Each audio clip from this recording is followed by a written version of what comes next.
Maliennes, Maliens, mes chers compatriotes, hôtes du Mali, en ce jour de mémoire et de devoir, je rends grâce à Allah, le Tout-Puissant, de nous offrir la chance, pour la 65e fois, de célébrer la marche souveraine de notre nation. Nous nous inscrivons fièrement dans la dynamique des pères fondateurs du Mali et leur rendons un vibrant hommage en ce jour anniversaire. Les idéaux qu'ils ont toujours défendus et qui demeurent des réalités de notre temps continueront de nous servir de boussole. Au président Modibo Keïta et à ses compagnons de lutte, la nation malienne exprime sa reconnaissance pour l'éveil des consciences. Mes chers compatriotes, en plaçant les forces armées et de sécurité au cœur de l'action gouvernementale, notre ambition commune est de disposer d'une armée autonome, capable d'assurer la défense souveraine du territoire national, de protéger les intérêts fondamentaux du Mali, de contribuer à la sécurité et à la stabilité régionale et internationale. Les récentes attaques lâches des groupes armés terroristes contre les civils innocents traduisent largement leur désarroi face à l'intensification de la pression des forces armées et de sécurité sur le terrain. J'invite les populations à ne pas céder à la désinformation de ces groupes sans foi ni loi. Nous devons plus que jamais rester unis et solidaires face à l'illusion des imposteurs et de leurs sponsors étatiques. C'est uni dans l'action que nous réaliserons notre souveraineté. De 2020 à nos jours, de nombreuses initiatives pour le renforcement et le rayonnement des forces armées et de sécurité ont été prises à travers le plan Dugukoloko, élaboré en 2024. Nous avons pu davantage restaurer l'autorité de l'État et réaffirmer notre souveraineté sur toute l'étendue du territoire national. Dans le cadre de la mise en commun des efforts opérationnels face au terrorisme, l'opération Ansiglignogon a permis d'accentuer la coordination opérationnelle et sécuritaire avec les pays frères de l'AIS. Pour soutenir le processus de renforcement des forces armées et de sécurité, nous continuons d'accentuer l'acquisition d'équipements, la réalisation d'infrastructures indispensables, la consolidation des effectifs à travers des recrutements cycliques et la formation continue du personnel. L'adaptation et la mise à jour de notre doctrine militaire nous permettent à la fois de faire face aux menaces émergentes et constitue également un gage d'interopérabilité avec les armées de la Confédération de l'Alliance des États du Sahel. Dans le même temps, la diversification de nos partenariats constitue une initiative salutaire. Mes chers compatriotes, au moment où nous célébrons le 65e anniversaire de l'accession de notre pays à la souveraineté internationale, je tiens à saluer les efforts constants de notre outil diplomatique pour faire respecter par un nombre croissant de partenaires les principes constitutionnels qui guident l'action publique et la politique extérieure du Mali. Nous inscrivons notre action dans le cadre de la préservation du bon voisinage tout en exigeant en retour le respect de notre souveraineté. Par ce positionnement, nous prenons en notre compte les ruptures géopolitiques qui caractérisent le monde actuel.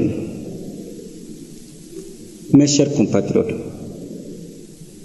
depuis 2020, notre économie fait preuve d'une grande capacité d'adaptation et de résilience malgré les contraintes sécuritaires et géopolitiques.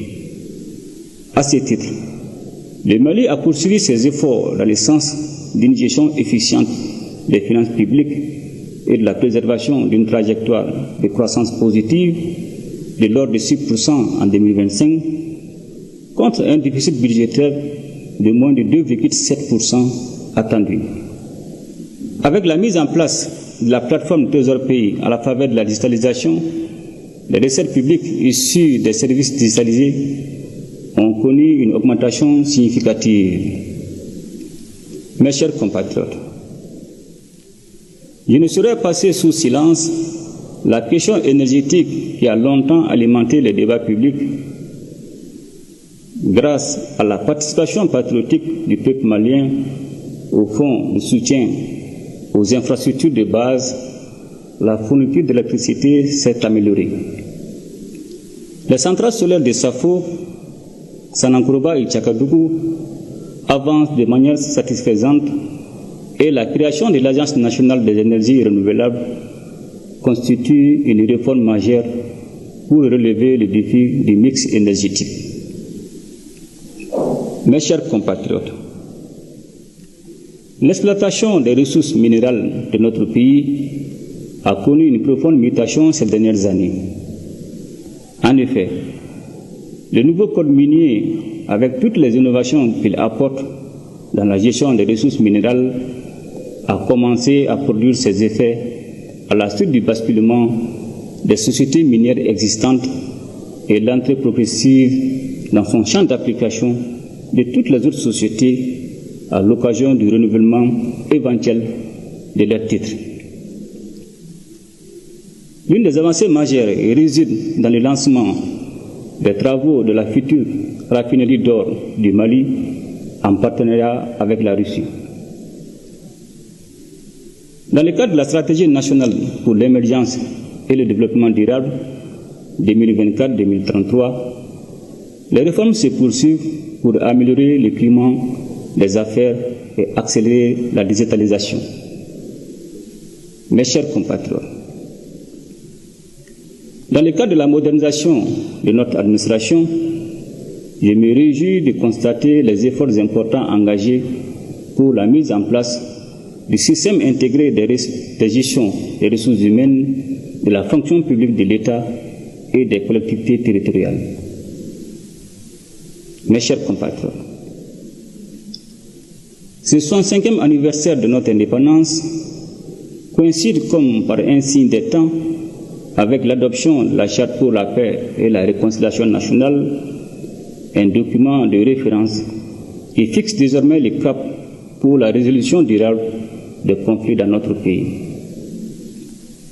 Elle vise par le dialogue à consolider l'indépendance et la souveraineté nationale, à stabiliser les pays, à favoriser le retour de la paix et à créer les conditions indispensables pour la relance économique et la bonne gouvernance.